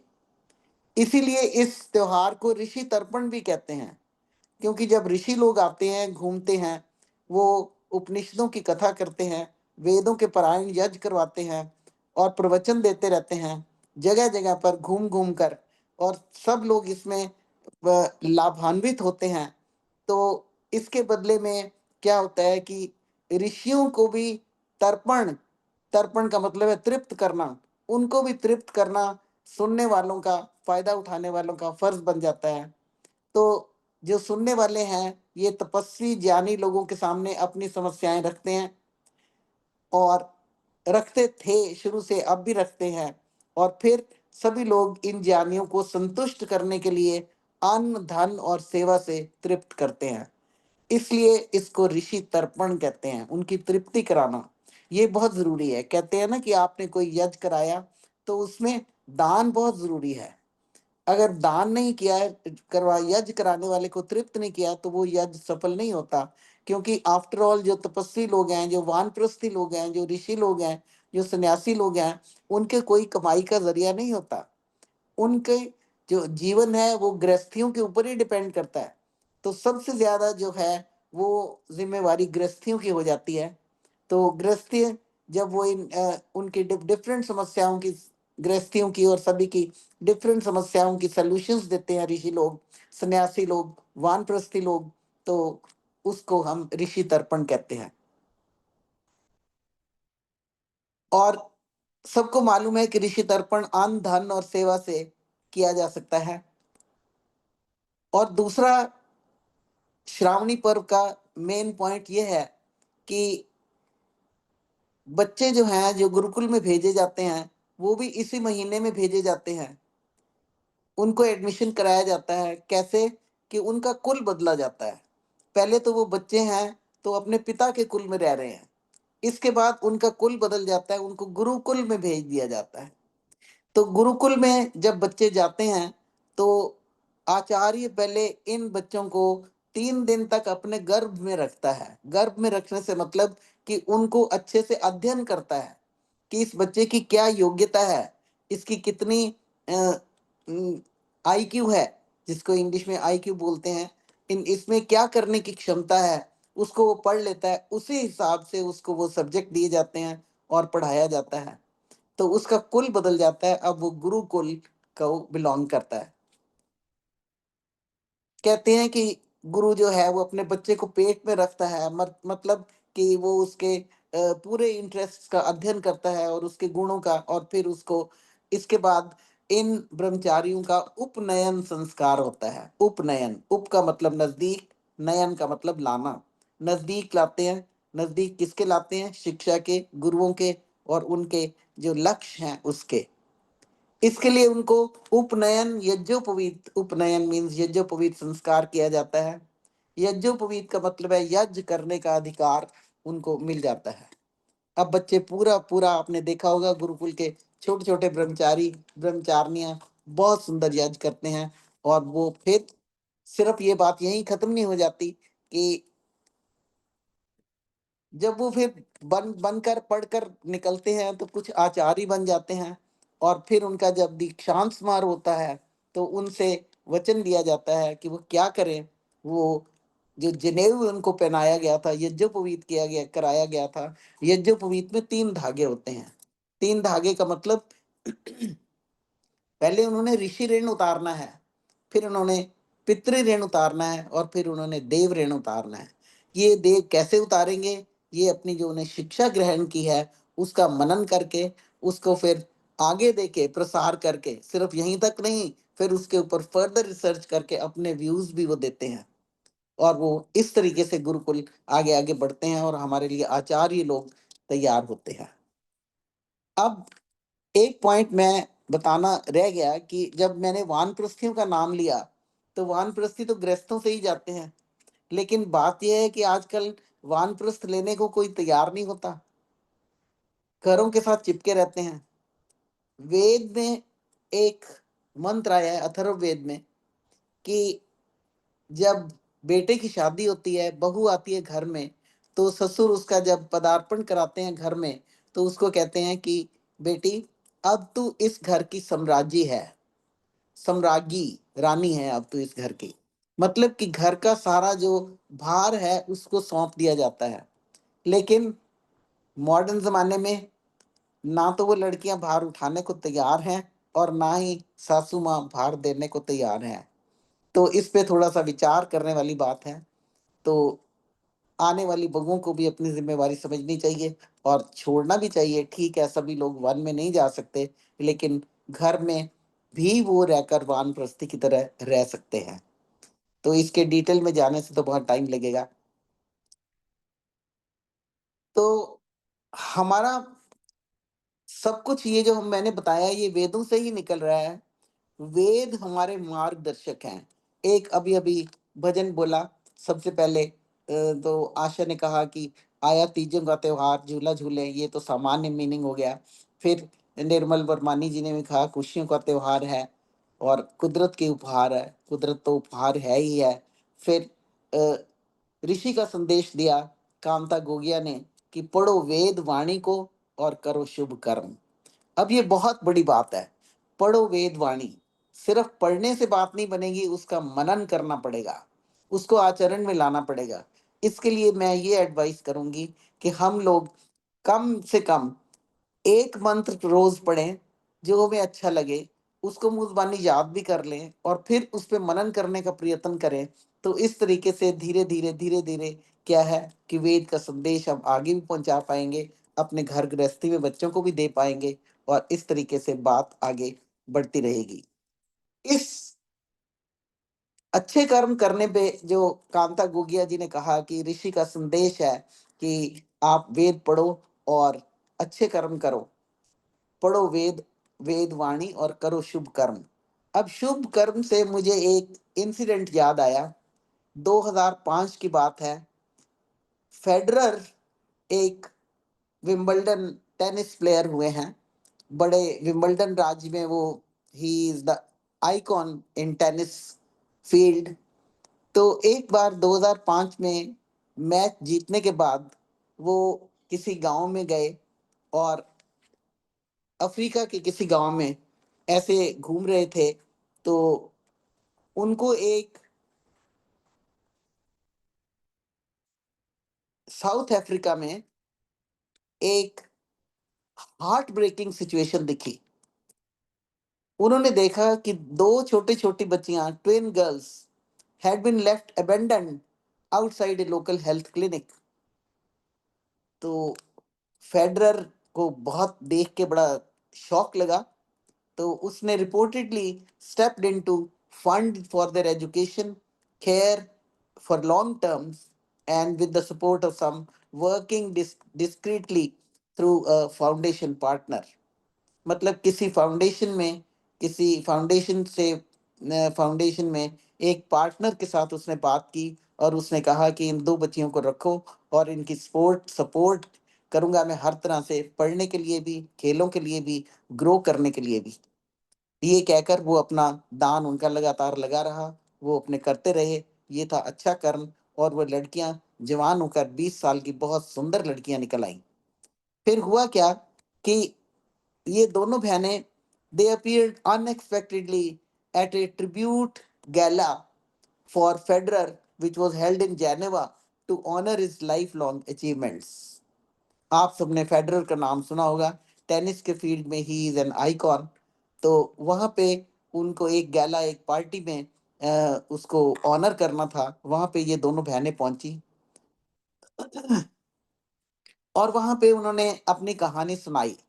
They began by recounting their story। उन्होंने कहा कि we don't remember being abandoned। One of the sisters said कि हमें छोड़ा गया कहीं पर पैदा होने के बाद, ये तो हमें याद नहीं।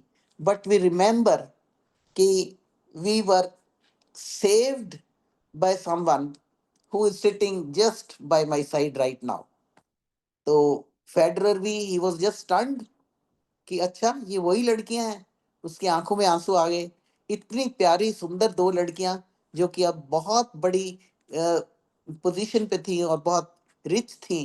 तो इन दोनों सिस्टर्स ने जब अपनी गाथा वहां पे सुनाई तो इन्होंने ये कहा कि यहाँ पे जो हम ऑनर कर रहे हैं फेडरर को, इस ओकेजन पे हम भी एक स्कॉलरशिप लॉन्च करते हैं, लेकिन उसी के नाम पे जिसने उनको बचाया था, फेडरर के नाम पे। उन्होंने कहा कि we are dedicated to help the under privileged children in the rural areas so that they may gain scholarship for education, for support, for all the good things for which they can grow, with which they can grow. So it is, लड़कियों ने कहा कि it is now our turn to give back. We have received a lot. We are whatever we are because of this Federer. इनकी वजह से हम ये position को पाए हैं हमने, तो हम भी चाहते हैं कि हमारी वजह से और बाकी भी कुछ पढ़ जाए। तो उन्होंने एक स्कॉलरशिप को देना शुरू किया, एक फेडरेशन बनाई फेडरर के नाम पे, एंड उन्होंने कहा कि ये अब हमारी बारी है कि हम भी कुछ गिव बैक करें for the good deed which we have received. तो इसके लिए they got a standing ovation from the audience. Standing ovation मतलब सबने खड़े होकर जोर से तालियां बजाई और उन बच्चियों का स्वागत किया, और उन बच्चियों को इस जो दान देने की उन्होंने ये बात बताई कि हम भी आगे एक फंड देंगे जिसमें बच्चे, जो यतीम बच्चे हैं वो पढ़ सकें, जो नीडी बच्चे हैं वो पढ़ सकें और खेल सकें। तो ये है अच्छा कर्म। अच्छा कर्म कोई भी कर सकता है, कहीं भी कर सकता है, दरवाजे खुले हैं। और श्रावणी का महीना ये हमें सिखाता है कि हम वेदों का पाठ करें, और वेदों में लिखा हुआ है कि हम उपकार करें, हम जो भी करें वो अच्छा करें। वेदों का पढ़ना पढ़ाना, सुनना सुनाना, मनन करना, पठन पाठन, ये सब गुरुकुल में बच्चे जब पढ़ के निकलते हैं तो यही करते हैं, और इसको हमें इनकरेज करना चाहिए हर तरह से ऐसा। तो अब वेदों में ये भी एक मंत्र आया है, खास करके अथर्ववेद में, कि हमारे में असीम शक्ति है। हम सोचते हैं हम बूढ़े हो गए हैं, वानप्रस्थी हुए हैं, अब तो हम कुछ नहीं कर सकते, हमारी एज हो गई है। लेकिन you can get hundreds and thousands of examples who did wonderful acts after the age of 60। 60 से लेके 80 से ले 60 से लेके 80 ईयर्स तक, 90 ईयर्स तक उन्होंने अच्छे अच्छे काम किए। मैं ऐसे कई एग्जाम्पल आपको बता सकती हूँ। उसमें मंत्र आया है अथर्ववेद में कि आप में अनंत शक्तियां हैं, तो अपने आप को बूढ़ा कभी मत समझो। मैं उसकी ट्रांसलेशन करके बता रही हूँ। तो अगर हम इसको पढ़ेंगे वेदों को तो हमें पता चल जाएगा कि इतनी इतनी उपलब्धियां, इतनी महत्वपूर्ण उपलब्धियां लोगों ने प्राप्त करी हैं। एक थे पंडित सुधा। उन्होंने 95 की एज में उन्होंने 95 की एज तक उन्होंने सारे वेदों का कन्नड़ में ट्रांसलेशन कर लिया, सारे वेदों का। साउथ में वेदों का बहुत प्रचलन था, वैदिक संस्कृति और वैदिक कल्चर बहुत ज्यादा थी। महात्मा नारायण स्वामी के तो आपने बात सुना ही होगा, आप उपनिषदों को पढ़ने पढ़ाने सुनने वाले हैं सभी लोग। तो महात्मा नारायण स्वामी के ने उपनिषदों को अद्भुत व्याख्या की, और इसके लिए उन्होंने संस्कृत पढ़ा अपने जीवन की अंतिम अवस्था में।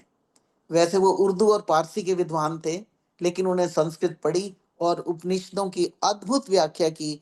अगर आप कोई उपनिषद की व्याख्या देखना चाहें तो 6 के 6 उपनिषदों की व्याख्या आप महात्मा नारायण स्वामी जी की देखिए। वो वेदों की कसौटी पर आधारित है, और उन्होंने उसमें बहुत ज्यादा ये भी लिखा है कि कैसे हमें वेदों का अनुष्ठान करना चाहिए, परायण यज्ञ करने चाहिए उपनिषदों के द्वारा। तो मतलब कि जीवन में कोई बुढ़ापा नहीं होता। कहते हैं ना, grow grow old along with me, the best is yet to be the last of life for which the first was made. तो ऐसा नहीं है कि अब जवानी खत्म हो गई तो अब हम कुछ नहीं कर सकते। अब तो हम सब कुछ कर सकते हैं, we have plenty of time. वानप्रस्थी हुए हम, हमें घर की जिम्मेवारी नहीं है और नहीं होनी चाहिए। अगर है तो उसको ठीक तरीके से निभाएं, अपना टाइम निकालें और इस तरीके के अनुष्ठान करते कराते रहे। ये बहुत ज्यादा आशीर्वाद है हमें वेदों की। वेद मंत्र हमें ये कहते हैं कि हम कभी बूढ़े नहीं, वेद मंत्र हमें कभी बूढ़े नहीं होने देते। अगर हम इतिहास के पन्ने उल्टाएं और देखें तो हमें पता लगेगा कि इतने बड़े जो अनुसंधान हुए हैं, रिसर्चेज हुई हैं, वो भी जाके 80 साल की उम्र के बाद हुई हैं।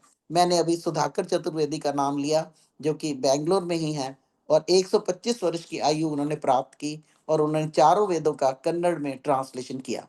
लोग उनके उपदेश सुनते थे, लेते थे, अंतिम समय तक उन्होंने यज्ञ किया अपने घर में। तो यज्ञ की ये महिमा है। कहते हैं ना कि स्वर्ग कामा यज्ञेत। अगर किसी को स्वर्ग की कामना है, स्वर्ग का मतलब है सुख, स्वर्ग का मतलब जरूरी नहीं कि मौत के बाद स्वर्ग मिलेगा, नहीं, सुख अगर पाने की आपकी इच्छा है तो स्वर्ग तो यही है, यही है, यही है, यहीं पे स्वर्ग मिलेगा। तो इस स्वर्ग को पाने के लिए अगर किसी की इच्छा है तो यज्ञ करते रहिए। ऋषि दयानंद के अभी हमने उपकार सुने, कैसे उन्होंने हमारे लिए इतनी वो छोड़ी है। तो उन्होंने भी 5 महायज्ञ विधि में लिखा कि ये 5 तरीके की यज्ञ हम करें। सबको पता है कौन से 5 यज्ञ हैं। और स्वामी ब्रह्मानंद ने 60 साल की उम्र में दलित उद्धार का काम, स्वामी श्रद्धानंद ने 60 साल की उम्र में दलित उद्धार का काम शुरू किया, उनको जो वापसी, घर वापसी का। और इसी तरीके से और भी बहुत सारे ऐसे लोग हैं। इंग्लिश में देखो तो लॉन्ग फेलो की उम्र बहुत थी, और लॉन्ग फेलो ने अपनी जो बेस्ट कविताएं लिखी हैं वो अपनी लास्ट स्टेज में लिखी हैं। हमारे इंडिया में देखिए नोबेल प्राइज विनर, क्या नाम है, नोबेल प्राइज विनर, जो कि जिन्होंने गीतांजलि भी लिखी है, तो उनको जो उन्होंने ये किया, ये भी उनकी लास्ट दिनों की बात है। रविंद्रनाथ टैगोर। यस, रविंद्रनाथ टैगोर। ऐसे है ना कि एज में आप थोड़ा सा भूल जाते हो, अच्छी से चीजें आती होती हैं फिर भी भूल जाते हो। मुझे याद आया, एक थी डॉक्टर प्रभा थी, आचार्य थी, बहुत बहुत अच्छे हवन करवाती थी, बहुत अच्छे हवन के बाद वो आशीर्वाद देती थी, उपदेश करती थी, लेकिन बोलते बोलते कई बार भूल जाती थी। जैसे हवन के बाद ये किया कि ओम सहो असि सहो मई दई, वीर्यम असि वीर्यम मई दई, बलम असि बलम मई दई, तो वो भूल गई, बोलते बोलते 2 बोल के भूल गई। वो ऐसी स्पीड पे बना होता है ना, याद होता है तो निकल जाता है, अड़ जाओ तो अड़ जाओ। वो जानता हुआ, अच्छे वाले वर्ड्स जानते हुए भी, नाम जानते हुए भी कई बार भूल जाते हो, लेकिन ये कोई बीमारी नहीं है, इससे डिस्करेज नहीं होइए। मैं बहुत सारे अपनी एज के साथ के लोगों से बात करती हूँ तो कहते हैं भाई हम तो भूल जाते हैं। मैं क्या, कोई बात नहीं, भूलना इज गुड सिंबल, ये बीमारी नहीं है, ऐसा ही वेदों में लिखा हुआ है। तो डोनाल्ड सवलकर 75 साल के थे, और उन्होंने वेदों का कार्य किया। पोएट लॉन्ग फेलो ने भी अपनी अच्छी की, मैंने बताया, अच्छी अच्छी किताबें बाद में लिखी। रविंद्रनाथ टैगोर ने गीतांजलि का जो अंतिम भाग था वो अपनी अंतिम अवस्था में ही लिखा, और वो नोबेल प्राइज विनर थे। टॉलस्टॉय, प्रेमचंद, मैथिली शरण गुप्त, मैं अपने ही टॉलस्टॉय बाहर का, प्रेमचंद, मैथिली शरण गुप्त अपने इंडियंस का ही नाम ले रही हूँ, बहुत साल तक जिए। अपनी महाभारत में से एग्जाम्पल ले लीजिए, जो सबसे बड़ा महानायक कौन है महाभारत का, सबसे बड़ा महान, क्या कहते हैं, नायक, सबसे बड़ा नायक कौन है, Bhishma Pitamah. Bhishma Pitamah live to be 125, 125 साल तक जिए। और द्रोणाचार्य भी बहुत लेट अवस्था तक जिंदा रहे।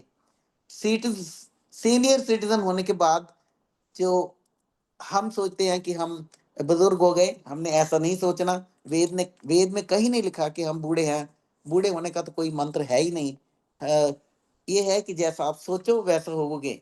अपने आप को हमेशा, मन को यंग रखो, तो you will be full of vitality, full of youthful energy, full of youthful looks, why not.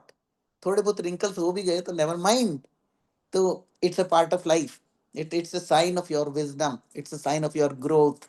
And कहते हैं ना, grow old along with me, the best is yet to be the last of life for which the first was made. तो ये श्रावणी पर्व को अगर मैं sum up करूं तो, अथर्ववेद को अगर हम लें तो इसको छंदोवेद भी कहते हैं। इसमें सारे ज्ञान, सारे विज्ञान की युक्तियां दी हुई हैं। और इसको बृहद विश्व कोश भी कहते हैं, इसको ब्रह्म वेद भी कहते हैं, क्योंकि इसने बहुत सारे फील्ड्स को टच किया है। मनोवैज्ञानिक वर्णन है पारिवारिक का, शासन पद्धति है। स्तुति, प्रार्थना, उपासना के 3-4 मंत्र पहले इसी में से लिए गए हैं। ये मंत्र भी इसी में आता है कि 100 हाथों से कमाओ तो 1000 हाथों से दान करो। दान की बड़ी महिमा है। ये मैंने दान की, अभी आपको फेडरर की भी बात सुनाई, जो कि टेनिस प्लेयर थे और he was an icon in the field of tennis. और हमें अच्छी अच्छी बातें सुनने को मिलती हैं अथर्ववेद में से। मधुमत में निकरणम, मधुमत में परायणम, वाचा वदामि मधुमत, भूयासम मधुमत समदृशा। बोलने से ही आनंद हो जाता है कि हम बोले तो मेरा आना, नजदीक आना भी मीठा हो, मेरा परे जाना भी मीठा हो। मतलब चली भी जाऊं तो अच्छी यादें, अच्छे संस्कार छोड़ के जाओ पीछे से। वाचा बदामी मधुमत, बोलूं तो मीठा बोलूं। कहते हैं ना कि ऐसा बोलो कि जिससे किसी को दुख ना पहुंचे, मीठा बोलो। ये वो कहते हैं ना कि कौवा काको लेत है, कोयल काको देत, मीठी वाणी बोल के जग अपना कर लेत।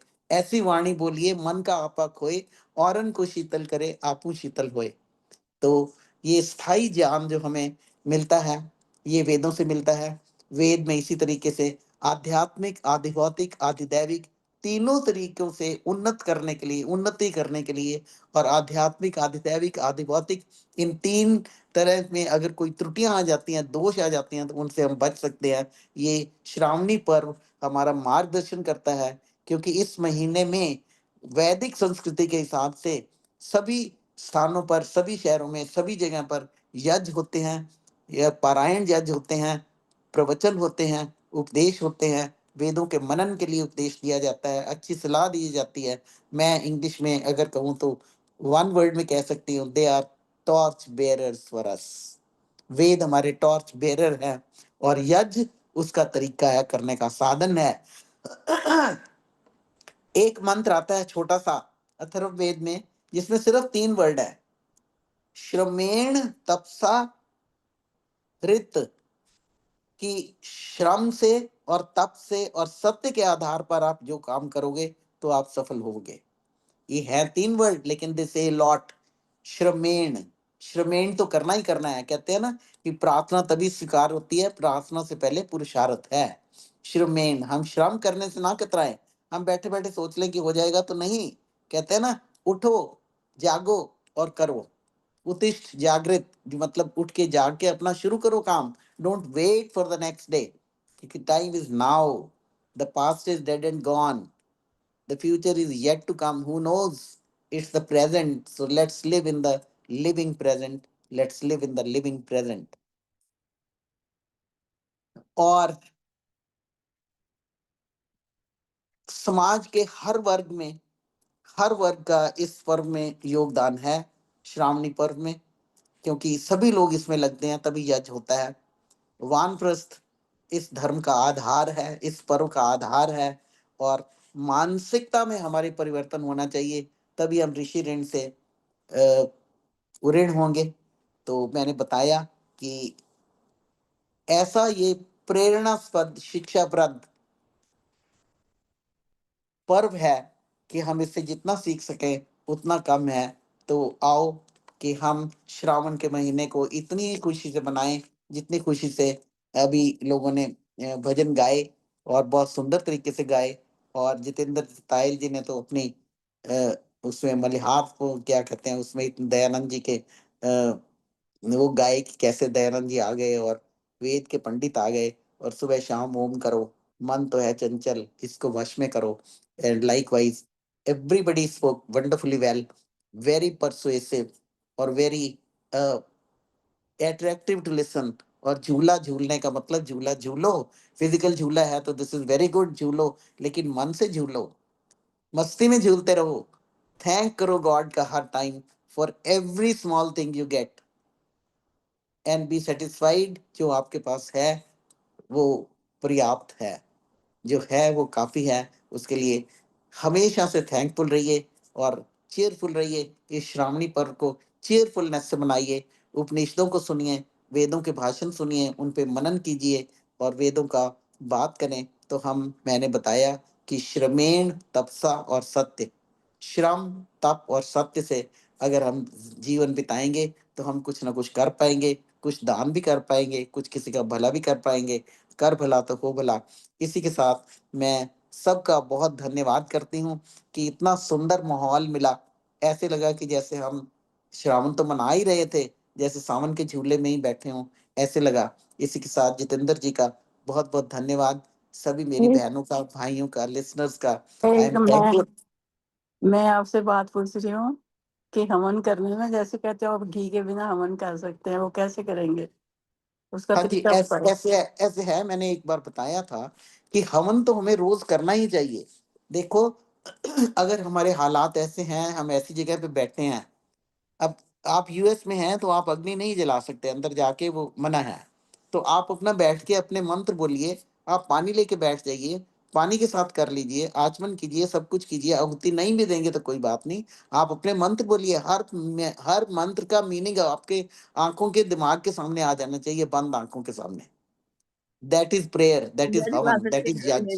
उषा जी, हम दिया दिया जला के भी हवन कर सकते हैं, दीपक दिया जला जला के के भी हवन कर सकते हैं, दिया बिना जलाए भी हवन कर सकते हैं। हाँ, मन का दिया जलता रहना चाहिए। मैं इसी के साथ सभी को पुनः एक बार श्रावणी पर्व की हार्दिक शुभकामनाएं देती हूँ। और जो हमने सुना, भजन सुने और जो भी सुना, आओ हम उसका मनन मनन करें। सम श्रुतेन गमे मही, माँ श्रुतेन विराधशी। इसी के साथ पुनः सबका धन्यवाद और सभी को श्रावणी पर्व की हार्दिक शुभकामनाएं।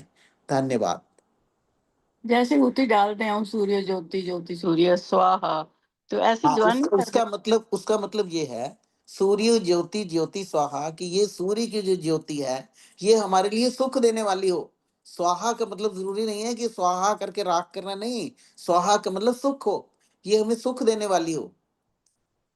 अच्छा और ऐसे इसी कर। तरीके से, और सुनिए, और जब हम कहते हैं अग्निर्ज्योतिर्ज्योति स्वाहा, तो अग्निर्ज्योति भी सूर्य का फॉर्म है। जब सूर्य नहीं दिखता तो अग्नि होती है। तो इसलिए हम कहते हैं अग्निर्ज्योतिर्ज्योतिरग्नि स्वाहा। अग्नि की जो ज्योति है, उस वो हमें सुख दे। अग्नि के बिना तो लाइफ ही नहीं हो सकती। अग्नि की गर्मी चाहिए हमें, हर चीज के लिए चाहिए, खाना बनाने के लिए चाहिए, प्रकाश करने के लिए चाहिए, एसी के लिए चाहिए, हर एक चीज के लिए चाहिए। वो अग्नि है, वो पावर है, वो चाहिए। तो पावर, असल में पावर किसकी है? ये सूर्य की है। तो इसलिए सूर्य ज्योति ज्योति, आपने सामग्री डाली, गुड। अगर कर सकते हैं तो, नहीं कर सकते तो बिल्कुल कोई बात नहीं, आप अपने मंत्र तो बोलिए, उसका मीनिंग अपने सामने रखिए। चाहे कोई भी मंत्र का मीनिंग आप मेरे से पूछ लो, जितना मुझे आता है मैं बता दूंगी। तो भाई, हवन करने का तो फायदा ही तब है कि आप जब बैठे हो, आप कह रहे हो ओम अमृतो उपस्त्रणमसि स्वाहा। क्या मतलब? इसका मतलब पहले आना चाहिए भी क्या है। नहीं तो अगर मतलब ही नहीं पता तो क्या करोगे फिर? तो ये तो बड़ी आसान सी बात है कि छोटी सी कोई भी किताब उठा लो, मीनिंग लिखे होते हैं, हर वर्ड का मीनिंग लिखा होता है, उसको पढ़िए, उसको ध्यान से करिए, और उससे आपके मन को इतनी शांति मिलेगी, ऐसे लगेगा कि जैसे झूले में बैठे हो और झूल रहे हो। तो टाइम ज्यादा हो गया है, पर तायल जी मैंने ज्यादा टाइम नहीं लिया, क्योंकि आपने मुझे पहले ही लेट टाइम 10 दिया था मिनट बाद में बोलने के आपको लिए। दिया था मैंने। जी। तो लेकिन इस पे तो मैं और अगर अच्छा और खुला बोलती और वेदों के मंत्र बोलती तो कम से कम, मतलब इस कम से कम 45 मिनट्स देने चाहिए, अगर कोई ऐसा लेक्चर हो तो। जी जी। थैंक्स अ चलिए, लॉट। ओके, बहुत बहुत थैंक यू सो धन्यवाद। मच। बहुत बहुत धन्यवाद आदरणीय उषा चित्कारा जी, बहुत सुंदर थैंक्स फॉर चर्चा। Listening to me patiently, thank you. तो सभी का बहुत बहुत धन्यवाद सुनने के लिए भी, और आपका बहुत सुंदर प्रवचन, बहुत सुंदर उद्बोधन श्रावणी पर्व के उपलक्ष्य में रहा। श्रावणी पर्व क्या, क्यों, कैसे, उसके यथार्थ स्वरूप को आपने पूरा भूमिका से लेकर बिल्कुल बेसिक से बताया कि क्या उसका अर्थ होता है, क्या हमारे पर्व होते हैं। 4 मुख्य पर्वों में से ये जो श्रावणी का पर्व है, ये सुनने और सुनाने का पर्व है। पुनः वेद पढ़ना पढ़ाना, सुनना सुनाना सभी, हम सभी का परम धर्म है। और उस परम धर्म को निभाते हुए यह श्रावणी का पर्व हमें इसी रूप में मनाना चाहिए कि हम सुने और सुने हुए को दूसरों को सुना सकें, अपने जीवन में उतार सकें, तभी हमारा यह सार्थक होगा। वृद्धावस्था से संबंधित भी आपने बहुत सुंदर चर्चाएं की कि हमें अपने आप को यह नहीं मानना चाहिए कि अब हम वृद्ध हो गए हैं, वानप्रस्थ की तरफ आ गए हैं, तो हम कुछ नहीं कर सकते। तो अपने आप को हमेशा अपने जीवन में एनर्जी, उमंग, उत्साह बनाए रखें। यह तीज का पर्व हमें यही उत्साह उमंग देता है, क्योंकि मैं पढ़ रहा था कि एवरेज एज एक स्टडी है अमेरिका की, जिसमें वो कहते हैं कि massive study in America found that the most productive age in a man's life is 60 to 70. From 70 to 80 is the second most productive age, or third most productive age is 50 to 60. Average age of a Nobel Prize winner is 62. तो हमारे जितने भी Nobel prize winner हुए हैं कि average as निकालें तो वो 62 आती है, और average age of a CEO in a Fortune 500 company is 63. तो ये कभी भी नहीं मानना चाहिए कि हम 60 प्लस हो गए हैं या रिटायर हो गए हैं या हम अभी 1 हो गए हैं, तो हमें अपने तरीके से बहुत अच्छे प्रकार से जी सकते हैं। तो इसे हम अच्छे प्रकार से जिएं और अपने जीवन को और भी सुंदर बनाएं। श्रावणी पर्व के उपलक्ष्य में यही संदेश आदरणीय मैडम उषा चित्कारा जी के द्वारा हमें प्राप्त हुआ, उसको अपने जीवन में धारने का प्रयास करें। आइए अब कार्यक्रम का समय जी आपके समापन ग्रुप किए। में मैं 92 की भी हूँ, मैं 92 ईयर्स की हूँ। हाँ जी बिल्कुल। अब 92 की एज में भी आप पूरी तरह से कंप्लीट हो गया है, एनर्जेटिक हैं, पूरी 93 तरह हो से। जाएगा अगस्त में। मैंने बताया कि लोगों ने 125 years तक काम किया है, अभी तो आप 92 हैं, you have to live 30 more years. अब मैं देख लो, मैं 92 भी खत्म हो गया है, ये अगस्त में भीष्म 30 पितामह, हो गया। आप हमारे भीष्म पितामह हैं, और भीष्म पितामह 125 साल जी नहीं हैं, मैं तो वो आपको हूँ, भी और काफी लेकिन टारगेट है आपके अभी पास तक में। ईश्वर की दया से मैं अपने काम खुद करती हूँ, सारा कुछ करती हूँ, उसमें 5 में उठ जाती हूँ, अपने नहा धो के संध्या वंदन करती हूँ, सब करती हूँ। जी जी तो जी, मेरा भी रूटीन वही चल बहुत रही है, बढ़िया। ईश्वर की दया, बहुत बड़ी दया है ईश्वर की। आइए अब हम शांति पाठ करके समापन करें। उससे पूर्व हमारे मध्य में शशि प्रभा आर्य जी उपस्थित हैं, जो कि हमारे आर्य जगत के बहुत ही अच्छे विद्वान आदरणीय राम गोपाल शौर वाले, जो कि लोकसभा सदस्य भी रहे 4थी लोकसभा में, उनकी पुत्री हैं। तो वो हमारे कार्यक्रम में उपस्थित हैं, शशि प्रभा आर्या जी। उनका भी बहुत बहुत स्वागत हमारे कार्यक्रम में उपस्थित होने के लिए। पिछली बार भी वो थी, लेकिन मैं भूल गया था उनको मेंशन करना। तो आपका बहुत बहुत स्वागत और धन्यवाद हमारे कार्यक्रम के साथ में जुड़ने के लिए, आदरणीय शशि प्रभा आर्या जी। और मेरी आपसे प्रार्थना रहेगी कि आप अपना मोबाइल नंबर यहाँ पर एक बार चैट में लिख दें, तो हमारे पास आपका संपर्क सूत्र रहेगा। भविष्य में कभी आपका उद्बोधन हमें कराना हुआ तो हम आपसे संपर्क कर पाएंगे। तो बहुत बहुत धन्यवाद आदरणीय शशि प्रभा आर्या जी हमारे कार्यक्रम के साथ जुड़ने के लिए। आइए अब शांति पाठ करके आज के कार्यक्रम का हम समापन करें। और पुनः आप सभी से प्रार्थना, हरिशंकर अग्निहोत्री जी का कार्यक्रम 27 तारीख से प्रारंभ होकर के 3 अगस्त तक चलेगा। बहुत सुंदर सारा कार्यक्रम रहेगा, तो आप अधिक से अधिक संख्या में अपने सपरिवार इष्ट मित्रों के साथ में और लोगों को भी प्रचार करें। व्हाट्सएप के द्वारा आपको कार्ड में भेज दूंगा, आप अधिक से अधिक संख्या में उससे जुड़ने का प्रयास करेंगे। अगले शुक्रवार को हमारा सत्संग है वैसे, और 15 सेक्टर में कार्यक्रम हरिशंकर अग्निहोत्री जी का उसी समय रहेगा, 4:30 से 6:30 बजे तक का समय है, क्योंकि और हमारा कार्यक्रम 4 बजे शुरू होता है। तो 4 बजे हम कार्यक्रम शुरू कर देंगे, आधा घंटे भजन रख लेंगे, और भजन के बाद जब 4:30 के बाद उनका कार्यक्रम शुरू होगा तो हम प्रयास करेंगे कि उनको लाइव वहां से दिखा पाएं। तो आइए अब शांति पाठ करके आज के कार्यक्रम का समापन करें। ओम द्यौः शान्तिरन्तरिक्षं शान्तिः, पृथिवी शान्तिरापः शान्तिरोषधयः शान्तिः, वनस्पतयः शान्तिर्विश्वे देवाः शान्तिः, ब्रह्म शान्तिः, सर्वं शान्तिः। शान्तिरेव शान्तिः, सामा शान्तिरेधि। ओम शांति शांति शांति। जय घोष के लिए अपने माइक ऑन कर सकते हैं। जो बोले सो अभय, सत्य सनातन वैदिक धर्म की जय हो। मर्यादा पुरुषोत्तम भगवान श्री रामचंद्र की जय। योगेश्वर भगवान श्री कृष्णचंद्र की जय। गुरुवर बिरजानंद की जय। युग प्रवर्तक महर्षि देव दयानंद की जय। गौ माता का पालन हो, आर्य समाज अमर रहे, वेद की ज्योति जलती रहे, ओम का झंडा ऊंचा रहे। प्रणव ध्वनि ओम। कंपटीशन वैदिक अभिवादन वैदिक सभी को अभिवादन, सबको नमस्ते, सबको नमस्ते, उषा जी नमस्ते, उषा जी, तेंदुल जी सबको नमस्ते। नमस्ते जी।